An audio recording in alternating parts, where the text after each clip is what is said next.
Vysvetlite mi, prečo si v dnešnej dobe ešte niekto kupuje Xbox? Veď Xbox je podľa mňa tá najzbytočnejšia herná konzola, aká existuje. Moje meno je John Kellins a dneska ti poviem, prečo je Xbox úplne zbytočná konzola v roku 2025. Pamätáš si, keď konzoly bojovali?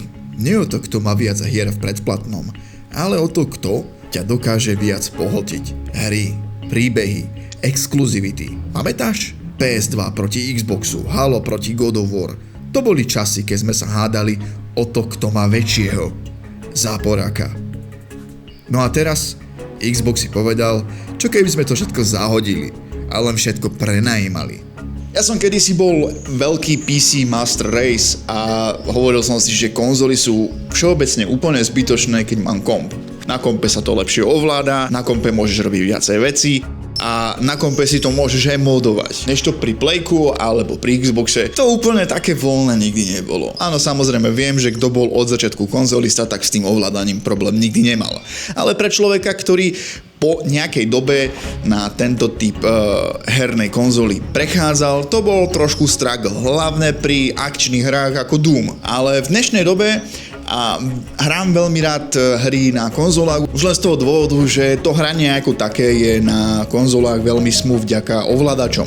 Hlavne ja osobne mám strašne, ale strašne rád ovládač DualSense. Či už sú to len momenty, pri ktorých sa snažím v nejakej hry naťahovať luk a ja to reálne cítim, tú spätnú odozvu alebo vibrácie, alebo už len to, ako smooth dokážeš prechádzať nejakými pasážami, hej, keď chceš byť, že ultra cinematic, tak veľmi pomaličky walkuješ, aby to bolo také epické, vieš, užívaš to jedno s druhým. Toto fakt milujem na konzolách. Ale samozrejme potom tu máme ovládač od Xboxu, ktorý má páčky takto. Schválne, komu z vás tento ovládač pripomína ksicht jedného orka z Lord of the Rings? Hej, porovnajte si ich. Párkrát som ten ovládač chytil do ruky, že si s ním vyskúšam niečo zahrať a hrozne mi to nesedelo. Proste ako...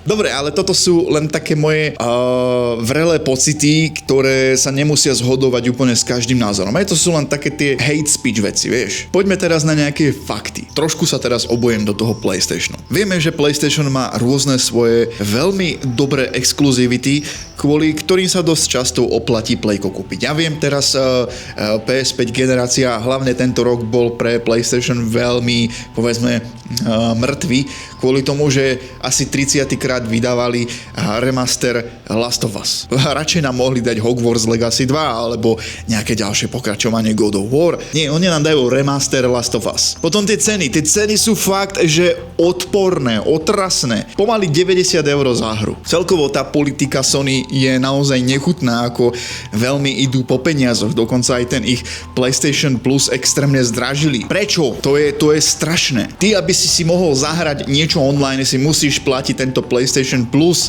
veď to už je jaká volovina, hej? Kúpim si Diablo napríklad.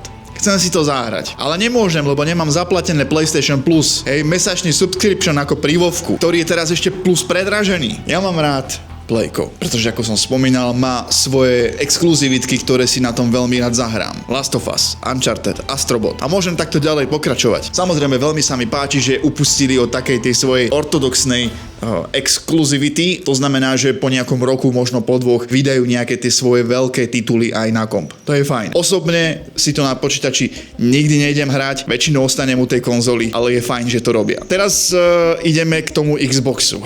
A dôvod, prečo si myslím, že Xbox je úplne k ničomu. Xbox hráči, teraz dajte si takto ruku na srdiečko a počúvajte ma a snažte sa ma pochopiť, hej?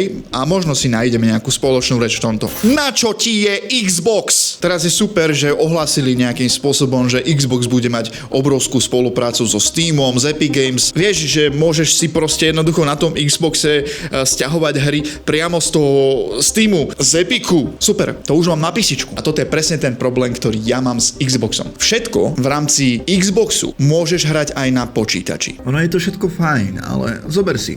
Xbox bude teraz ako taký Netflix pre hry. Len s tým rozdielom, že polovicu knižnice nikdy nezapneš. Štvrtinu nesmieš stiahnuť a zvyšok vyzerá dobre len na obale. A potom tam sedíš, scrolluješ 150 titulov a nakoniec si aj tak pustíš ten istý Call of Duty, ktorý si hral pred 10 rokmi. Game Pass? To je digitálna forma prokrastinácie. Nainštaluješ, zapneš a do 5 minút stlačíš Alt F4 a ideš scrollovať ďalej.